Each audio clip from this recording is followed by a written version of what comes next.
Kalau ibu-ibu yang sholatnya di rumah, ambil air wudhu di kamar mandi, kemudian dia sholat sunnah wudhu, kemudian zuhur, qobliyah zuhur. Kalau yang laki-laki di masjid, dia sholat sunnat wudhu, kemudian sholat sunnat tahiyatul masjid. Dimulai dari wudhu. Maka ibu-ibu jamaah wirid yasin yang dirahmati oleh Allah, maka di dalam wudhu itu ada gerakan-gerakan spiritual yang meski harus kita pahami. Ada isyarat di situ, kata Nabi. Ketika ibu membasuh wajah, wudhu ini rukun di dalam sholat. Ya, ibu, rukun di dalam sholat. Artinya syarat sahnya sholat itu adalah orang yang suci dari hadas kecil maupun hadas besar. Ketika berwudu, nawaitul wudu'a li rabbil hadathi asghari fardhu lillahi ta'ala. Maka setelah sunnah-sunnahnya kita kerjakan, cuci tangan, sela-sela jari, kemudian kumur-kumur, kemudian hirup air, masukkan ke dalam hidung, lalu semburkan. Maka perhatikan air yang kita jadikan sebagai media wudhu. Ada doa di situ. Allahumma ja'al hadin wajhin nur. Allahumma ja'al wajhin nur. Ya Allah, jadikan wajahku ini bercahaya. Kata Rasulullah, ketika orang yang berwudhu, maka dia basuh wajahnya, luntur dosa-dosa yang timbul dari wajah. Dosa dari mata, dosa dari mulut, dosa dari lidah, maka akan berguguran ketika orang mendapatkan ma'rifat daripada wudhu tersebut. Lalu cuci tangan, kemudian tangan sebelah kanan ilal marafiq. Ketika membasuh tangan, Allahumma ja'al yadin yamini nur. Jadikan tangan kananku ini ya Allah bercahaya.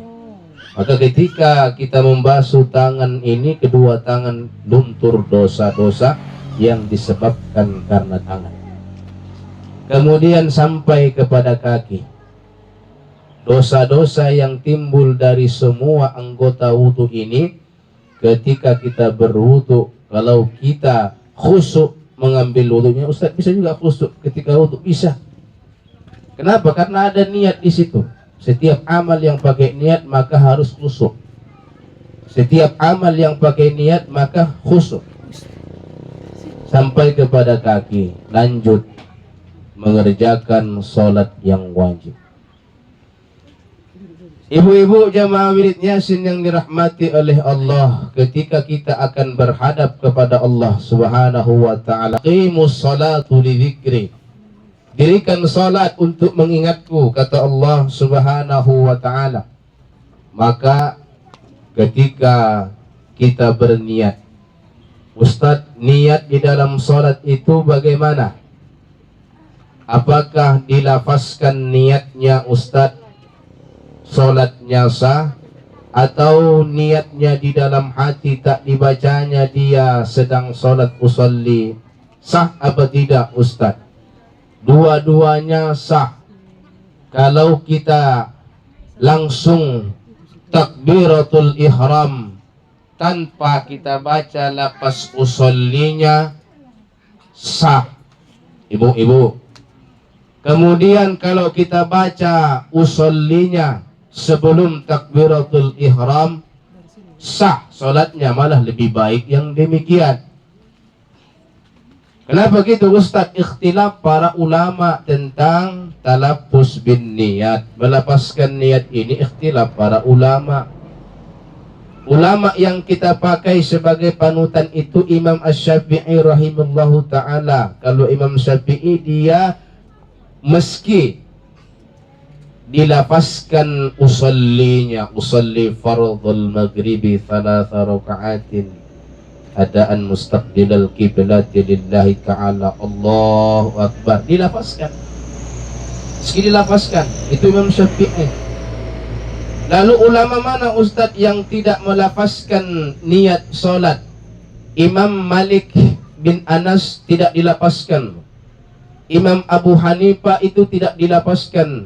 Jadi kalau ada orang sholat langsung dia berdekat Allahu Akbar, kita perhatikan dia, wah ini niat apa enggak ya? Tengok tak ada dibacanya usollinya. Jangan salahkan, niatnya dalam hati. Begitu dari rumah tadi berangkat dia ke masjid, sudah berniat dia mau menunaikan sholat maghrib 3 rakaat, maka dia tak perlu usolli lagi, langsung aja Allahu Akbar. Apalagi dia bermakmum, dia masbuk, udah mau ruku, ini imam, lalu datang dia Allahu Akbar, langsung diikutinya gerakan imam, tak perlu lagi dia berusolli, tetap sah sholatnya, jangan disalahkan. Karena persoalan masalah niat sejatinya menurut hadis Rasulullah, aina maqamun niyatu an-niyatu fil qalbi, niat itu dalam hati.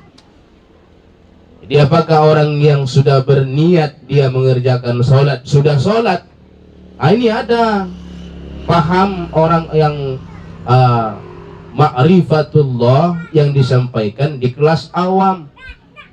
Jadi kita diam begini saja sudah sholat katanya.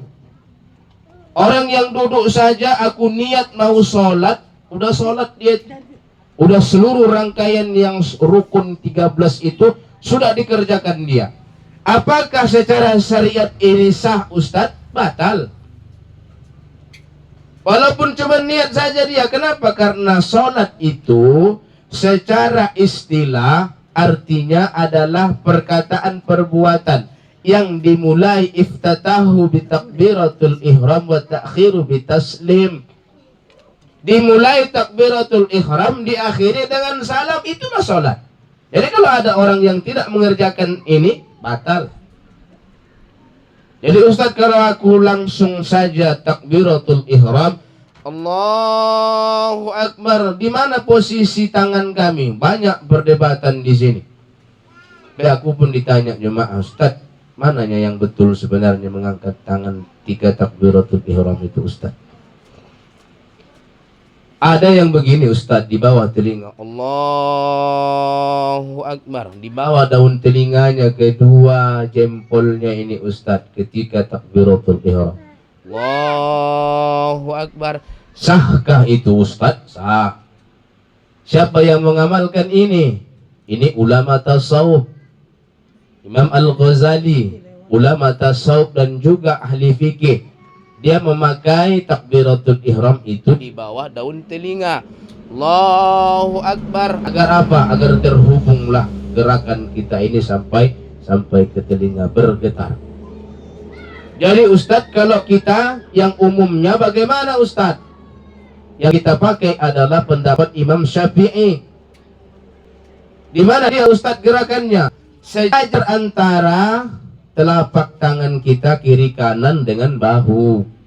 Allahu Akbar. Kami agak dibuka sedikit, bedanya dengan ibu-ibu, rapatkan dia. Kami agak sejajar, agak lebar sedikit, agak nampaklah sedikit celah ketiak kami yang laki-laki. Kalau perempuan dia dapatkan Allahu Akbar. Nah, ketika takbiratul ihram ini tadi, maka disitulah segala sesuatu yang baunya dunia tinggalkan. Kenapa? Takbiratul ihram artinya secara bahasa takbir yang diharamkan oleh orang yang mengerjakannya, mengingat dunia ini selain daripada Allah. Jadi tinggalkan sejenak dulu aktivitas dan ingatan kita tentang dunia, karena yang kita hadapkan saat ini adalah yang menciptakan alam semesta. Allahu Akbar. Ada lagi Ustadz, panjang kali akbarnya. Bahasa kali masuk ma'rifatnya Ustadz, itu gimana? Sah? Ya sah, tergantung kita. Cuman kalau berjamaah jangan dipakai kayak gitu, ngamuk jamaah itu nanti. Imamnya ahli tasawuf, makmumnya copat kurang copat, siap sholat, dipasangnya takbiratul ihram agak lama. Allahu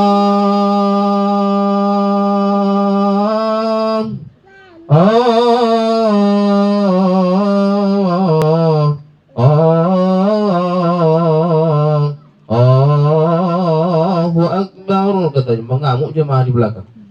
Gawat nyawak nih imam nih bang. Sedih aja. Tapi kalau berjamaah kita ada tata cara sholat berjamaah yang mesti harus kita patuhi.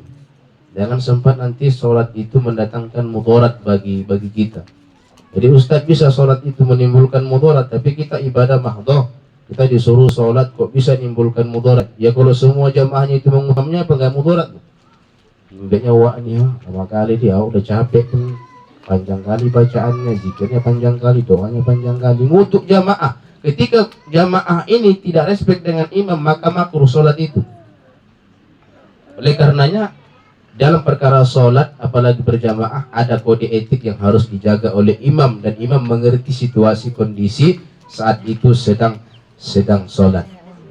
Nah ketika berjamaah Allahu Akbar, maka di akbarnya ini berdekaplah tangan kanan dan tangan kiri, letaknya 2 jari di bawah susu kiri kita. Allah, sejajar telapak tangan, sejajar pergelangan tangan, tangan kanan di atas di bawah tangan kiri.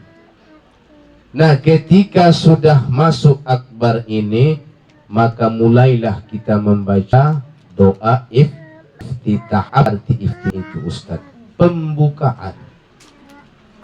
Mulailah di situ. Kenapa ada di dalam kalimat doa iftitah itu kalimat penyerahan diri.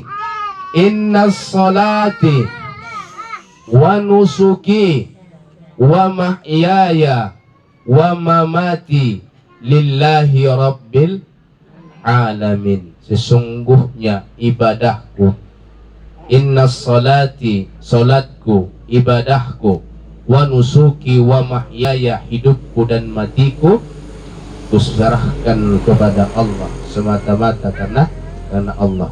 Itu ada kalimat secara hakikat di dalam iftitah itu. Kalau hafal ibu baca, kalau tak hafal aku Ustadz macam mana batal solatku? Tidaklah batal. Hukum membaca iftitah itu sunnah, tapi lebih baik menyempurnakan solat kita baca doa iftitahnya. Setelah iftitah baru Fatihah. Ustadz baca Fatihah ini haruskah dia benar tajwidnya Ustadz? Atau kalau baca Fatihah Ustadz yang panjang ku pendekkan, yang pendek ku panjangkan, sepanjang tak tahu kita tak salah.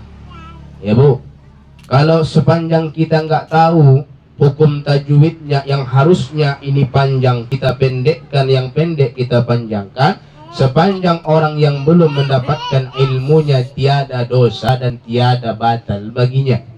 Tapi orang yang sudah mendapatkan ilmu, sudah belajar membaca surah Fatihah dengan baik, minimal Fatihah lah yang baik yang benar kita baca. Kenapa? Karena dia rukun di dalam sholat.